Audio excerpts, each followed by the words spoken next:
And from our perspective, we always believed if you want to have one connectivity layer, it needs to be something we do today, which is IP, Internet Protocol.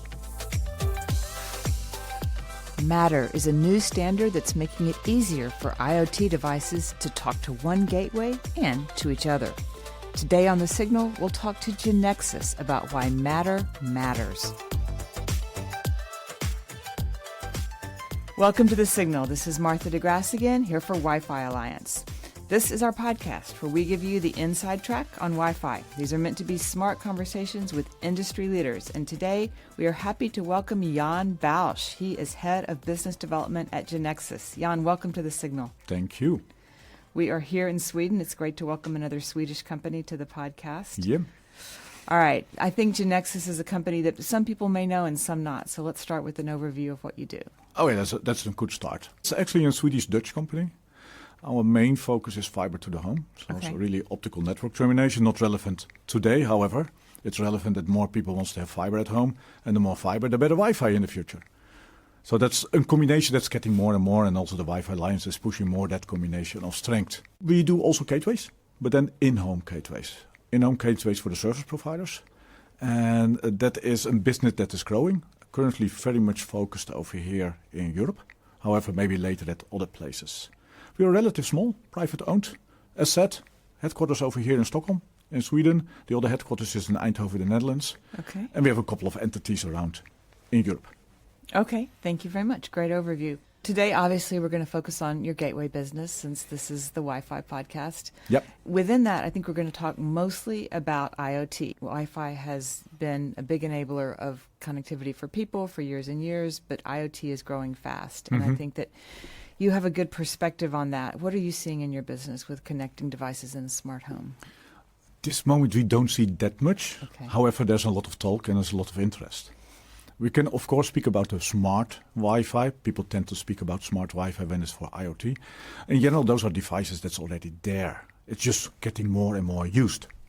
It can be a doorbell. It can be, of course, your mobile device, whatever. It's doing something. Even it can be your smartwatch. That is devices that's already there. It's not often that visible that it is smart Wi-Fi. However, we are using it in daily life. The discussion currently is much more on the other IoT devices in combination with Wi-Fi. People may have smart light bulbs which are based on another technology as Zigbee. Or we are using Bluetooth for something else, for whatever reason. However, that's also IoT. So within the gateway industry, there's already a long time in discussion. How can we have the other technologies together within one gateway? So if you want to use a Zigbee today at home for your light bulbs, you need a second gateway. And if you want to do something Bluetooth, you need a third gateway. And that is quite confusing. And that business model never has been solid for service providers.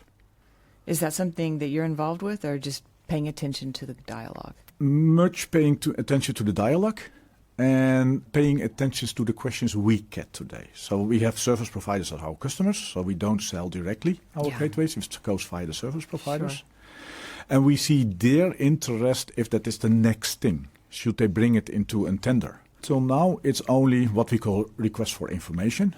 So it's not for a quote of do we want to make a product, but we do get more and more requests for information. Tell a little bit more about IoT. Can we do it? Will it happen? How do you see the next standard? These kinds of things. But so far, you're just Wi-Fi in your gateways, right? We do only Wi-Fi in the gateways. From a theoretical point of view, we have an USB, like several others.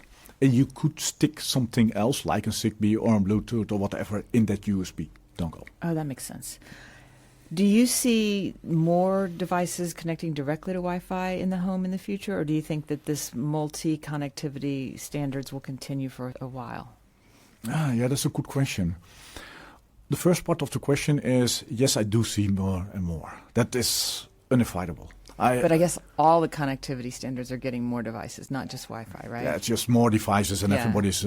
I can remember, I think it was 10 years ago, one of the bigger hotel chains in the Nordics over here in Scandinavia did a tender and they said, assume 10 IP addresses per room, per hotel room. Whoa. At that moment of time, I also said, whoa, why do you want to have it? But if you realistically by now, you look into a hotel room with maybe 2 people, the amount of equipment we are taking with us, the television has become IP, the telephony has become IP, Yes, it has become 10 IP addresses per room. So if you look by now that we have, I believe, an average of 17 IP addresses per home. I know, Plus or minus something, whatever. I know that the Plume study that came out earlier said that there were 17 devices per home. Exactly. So that's probably 17 IP addresses. Just assume in a couple of years it will be 25. Right. Okay. So all the connectivity protocols are growing the number of devices that are connected, including Wi-Fi. What's Wi-Fi most appropriate for in an IoT context? Data-driven. So it makes sense for me when it is with cameras. So you really have data you want to drive through the internet. Using it for flipping on a light bulb, so really like a push button, that doesn't make sense. Okay. And there's a very good reason for it, because that light button is battery-driven. And probably we want to have the battery for 5 years over there. And it's only just push and get a kind of data. Wi-Fi is draining some batteries quicker than other technologies. Okay. All right. So there it doesn't make sense. However, everything which is data-driven is very good for IoT. Okay. So a couple of weeks ago on the podcast, we talked to the Connectivity Standards Alliance about Matter. Yeah. And so that, as I understand it, is going to help all the IoT devices with all the different protocols talk to each other more easily. Are you keeping an eye on that? Does that impact your business at all? Yes, we're keeping an eye on that. I have to be honest, and I said it also yesterday in a large audience. At a certain moment of time, there were so many standards. I think there were 8 or 9. That we said, okay, don't follow it. And then it came something like Thread, and Thread was part of the Zigbee Alliance. And even that, at that moment, we thought, oh, that's the next flavor. However, we saw some of the bigger vendors jumping on that thread. And then Matter came. And Matter came also in another CSA variant and not Zigbee Alliance anymore. And we started rereading what they were doing. And from our perspective, we always believed if you want to have one connectivity layer, it needs to be something we do today, which is IP, Internet Protocol. Okay. And that came in. The whole discussion changed in the fact that they want to adapt the Internet Protocol. And now we're starting to be very close on what they are doing. Are we ready? Not yet. But isn't that sort of favorable for Wi-Fi if it's moving towards IP? Of course, because everything must come together. I truly believe that we need all those typical capabilities together to make it even more stronger for the user. All right. How long do you think it'll be before we see devices supporting Matter ready for users in their homes? That's actually a very good question. So everybody is focusing on Matter. Hey, once it's there, we can all use it. That's not true. That's everything what you do in the technology. You have a first release, and the first release is setting the basics. And it's mainly setting the basics in a certain direction. So from my perspective, in particular with Wi-Fi and a couple of other things, I think we need 2 or 3 releases more. So Matter 3.0, whatever the number is. It doesn't matter how they call it. And then we're probably 12 months out, is my perspective at this moment. So they will really start where they have to start, which is Zigbee and all the discovery from Bluetooth.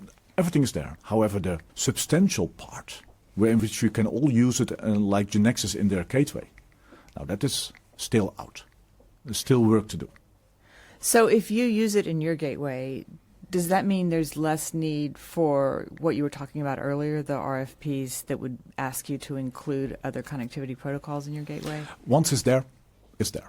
Then it makes life easy. Then we can make a decision that we may be very active with an own Zigbee besides the Wi-Fi, or we use that USB for a Zigbee of a Bluetooth.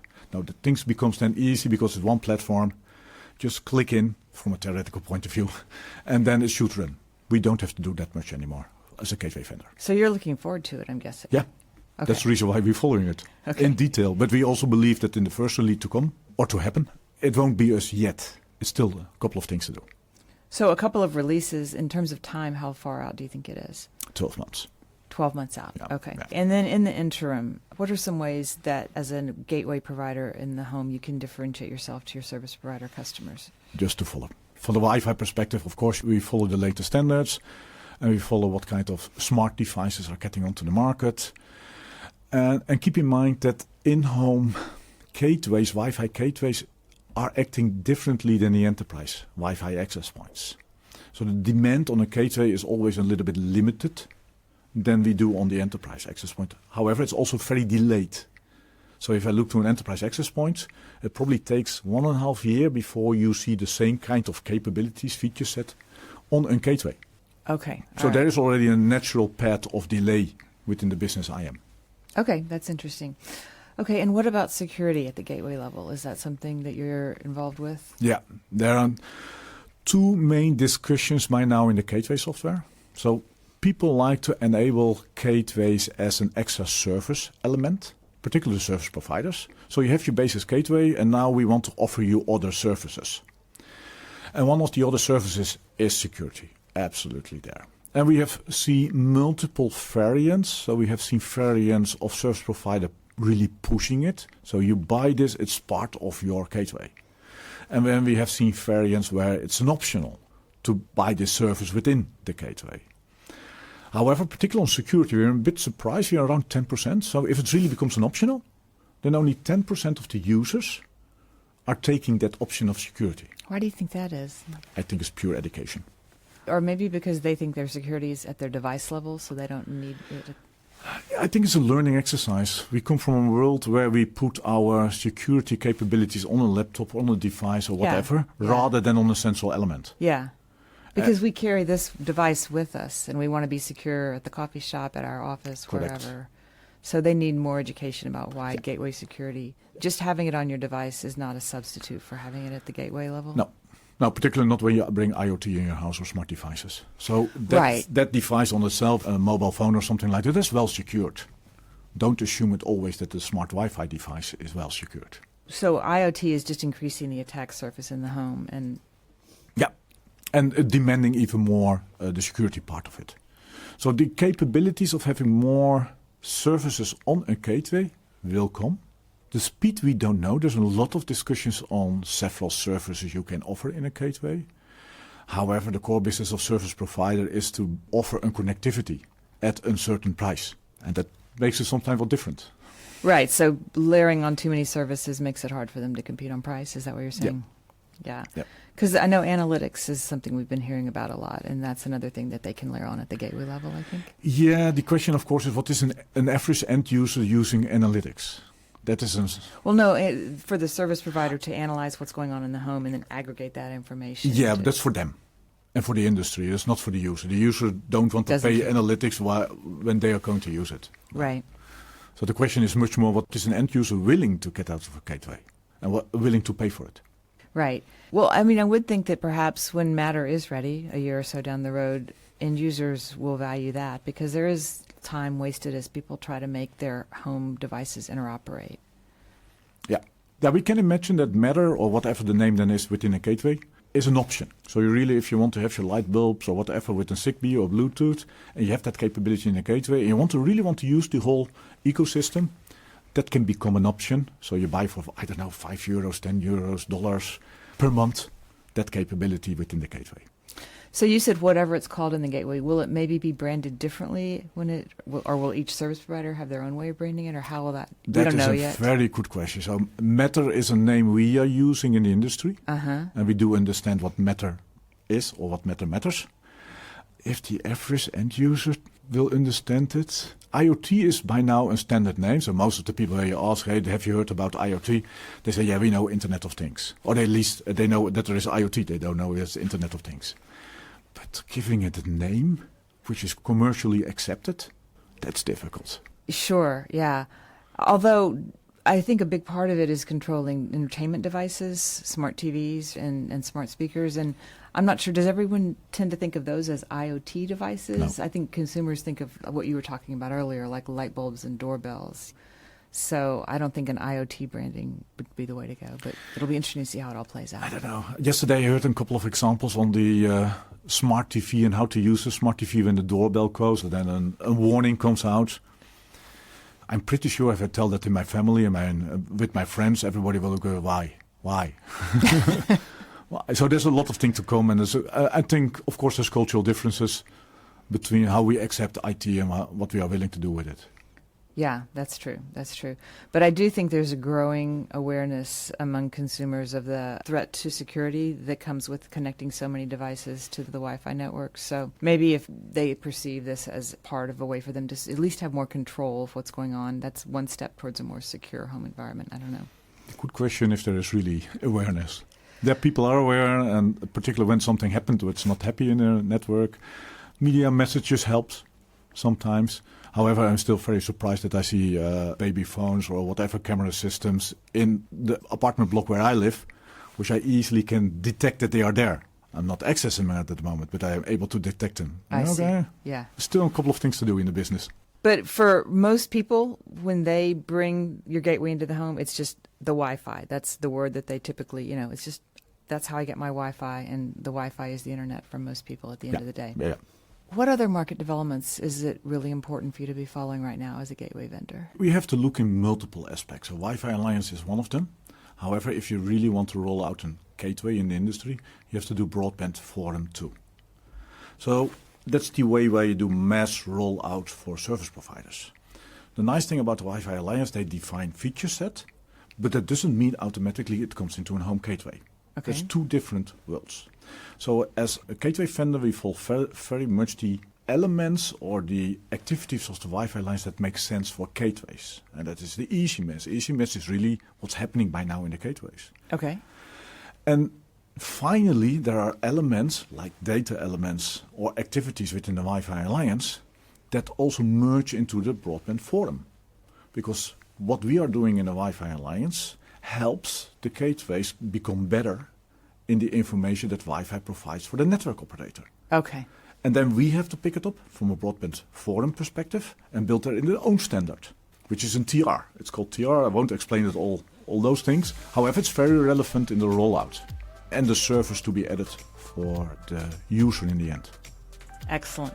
All right. Jan Bausch, Head of Business Development at Genexis. Thanks so much for being here on The Signal. You're welcome. And that is our show. As always, you can check the show notes for links to resources we discussed today.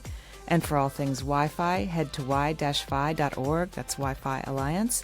You can also find links there to past episodes of this podcast.